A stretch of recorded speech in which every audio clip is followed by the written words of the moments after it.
Oh, I think I just turned it on. Hit the button too.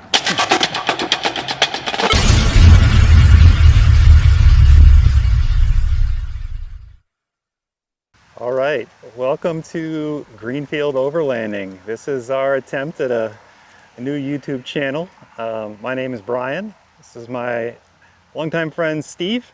Hello. A little background, the two of us about 7 years ago were brought together working in the same company as an account team. And we worked in the area of Greenfield. We've remained friends ever since, and our friendship has grown beyond work things into, outdoorsy type stuff. So we thought, why not share what we're doing as kind of two practical guys, building out our rigs, if you will. And rig might be a bit of a stretch in some terms compared to what some of you see out there, but we're not necessarily about rock crawling, but I think we would consider us kind of two guys that are looking to make nice trucks and Jeeps, and have some capability, but we're probably not doing the 6, 7, 8, 9, 10s on your Onyx off-roads. Yeah, we have to drive our rigs to work in the morning, so we need them in one piece, but we're outfitting them for some fun off-roading and some overlanding and getting out in nature, getting away from the computer, closing the phones, no cell signal, thank God, yes.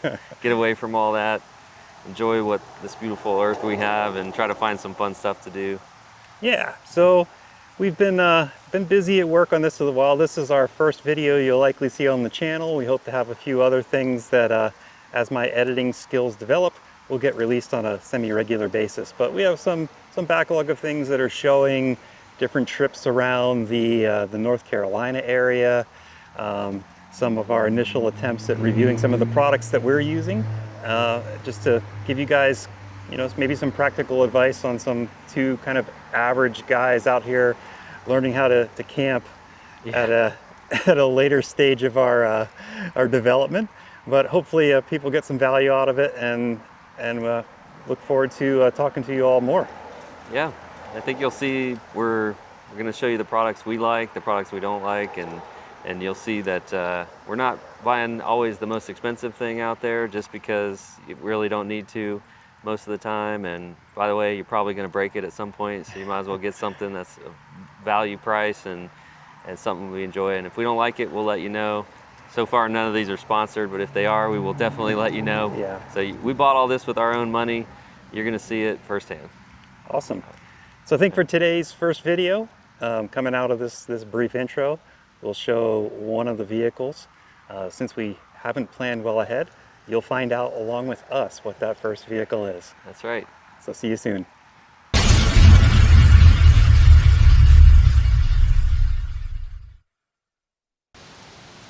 All right, hey everybody. I'm going to give you an overview of my rig today.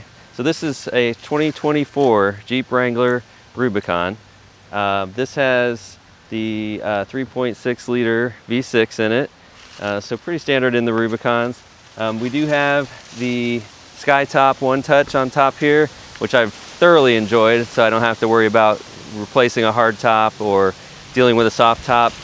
I'm sure you guys have seen plenty of videos around that, so we're not going to go into that today. What we're going to do today is cover the mods that I've done to this guy. It is an anvil red or anvil gray, and has the red accents from the Rubicon feature. And so let's walk around. I'll show you the things that I've done to it. I'll start with the outside here. So as you can see, this is the steel bumper. It is a OEM-like eBay special. This guy, it looks almost identical to the OEM. The difference being it's only $350 on eBay for the front bumper, and it is steel. It does come with extra replacement tow hooks here, and it does come with the plates here. It does not come with the worn components.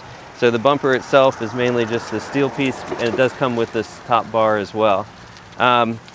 It is, I would definitely recommend it from a quality perspective. It's not too bad.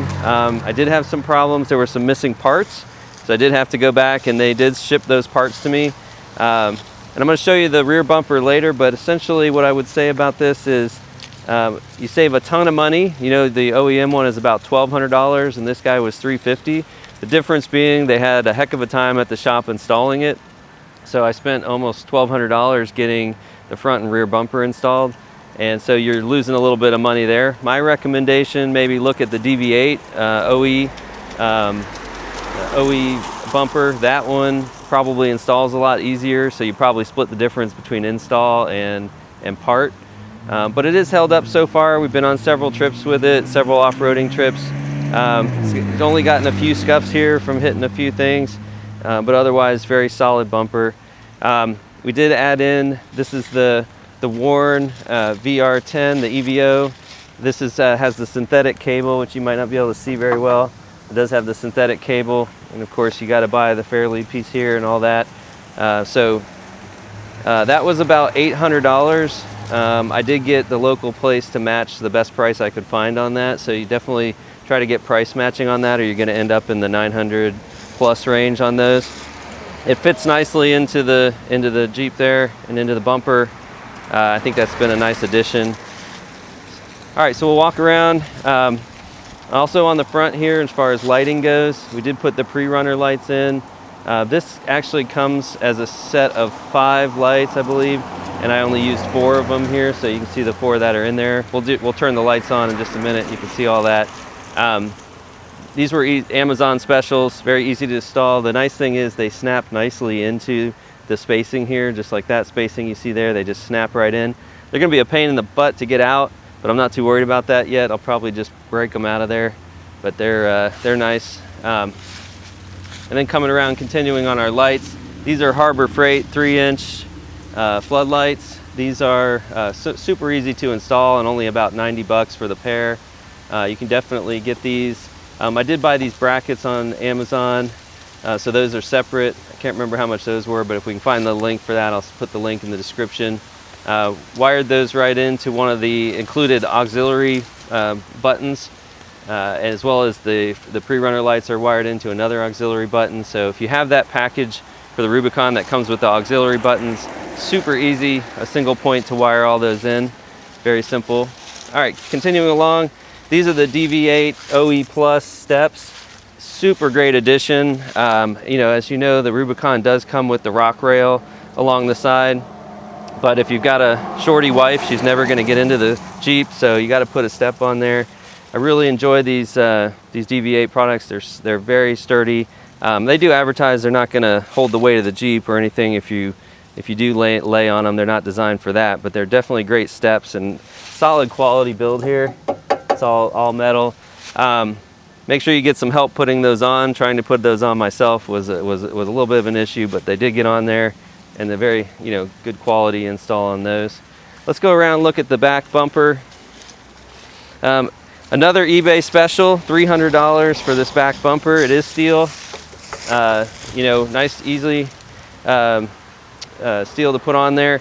A couple things with this. You can see that the shop did put the rear backup sensors into the unit. There were pre-drilled holes, but they did not include any kind of snap-in bracket for those. So the way the shop did it is they cut off the piece of the holder for the sensors on the original bumper and mounted those in there. So they have been fine. They do beep a little bit every once in a while in reverse, kind of for no reason, but I'm living with that. This plastic piece right here was also a little warped from the original shipment I got, so I went ahead and asked them to replace that. So they did give me a new plastic piece here. This is the license plate holder. That's all that's for. The rest of it wires in. These are just reflectors. You can wire those. I think they do have LEDs in them, but we didn't wire those up for anything. So that's the steel bumper there. All right, let's go look at the inside now. Now, before we go inside, actually, you can see underneath, we'll have to turn these on to show you. We do have the Oracle rock lights. These are the RGB plus W. I bought the set of 8, so I've got 2 under each wheel. Brian and I installed these, and I will say it's not for the faint of heart, because you do have to rip off your fender flares for the most part, and then have to remount those. So if you're nervous or skittish at all about ripping a piece of plastic off of the side of your Jeep, then be careful. But probably the hardest part of that is running all the wiring. Make sure you buy the 10-foot extensions. I think I bought 4 and used, both in the back, but used extensions on both of those. You can't do it without it, I don't think, because you're not going to make it all the way up to where you want to wire that up. But these are the RGB plus W, so they do any color, and they can sync to music using the app and things like that. So very cool. All right, inside, what have we done? So dead pedal. That's the Quadratec dead pedal with the pad on it. Just recently put that in. Not a bad install. I think it's about $95 or so. It does float on top of the floor mat, so you can lift it up to get your floor mat back out. But I don't know how you have a car without a dead pedal. I don't know what that left foot was getting a little annoyed. I should have done that probably the first thing, but I just recently got it. All right, in addition to the dead pedal, I bought these on Amazon. These are just the little sill plates. Those are plastic. There's one on each door, and they just stick down with some 3M tape. Really cleans up the look of the Jeep, I think. I think that's another thing that should come from the factory, but you can get those with all kinds of patterns and sayings on them. I just went with a standard kind of hex pattern there. So I got 4 of those. And then let's go around in the back and I'll show you one other quick mod.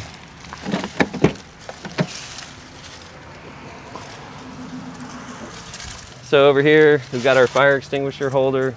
So this is a nice sleeve fire extinguisher holder. I think if you're gonna do any off-roading and anything like that, you can see it velcros on, holds that fire extinguisher nicely and tightly in there. And then one hidden feature that you won't be able to see is we do have the auto start-stop eliminator. I'll put a link in the show notes for that because that one is a custom order off the internet. It was a little bit more expensive. I think it was approximately $100. I know you can get them cheaper than that, but I felt like this one had a good reputation as well as good reviews on not messing anything else up in the Jeep when you install it. It's one thing you definitely want to avoid. It wasn't too bad of an install. It's a little bit of a tight, if you got bigger hands, long fingers like me, it's a little tight trying to get up in there underneath the steering wheel to get it installed. But once you get it installed, you'll never even remember it's there, and it eliminates that auto stop feature that most people go crazy with. So I think that's most everything on the Jeep here, and we'll turn the lights on and let you see everything all lit up before we wrap up.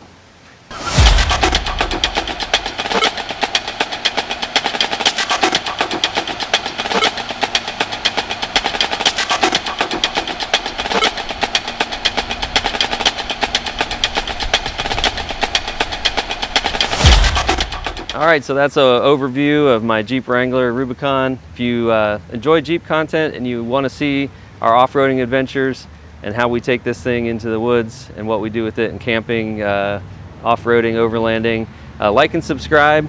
It'll definitely help us get this channel out there and get more people like you who enjoyed this content to be able to see it. We'll see you soon.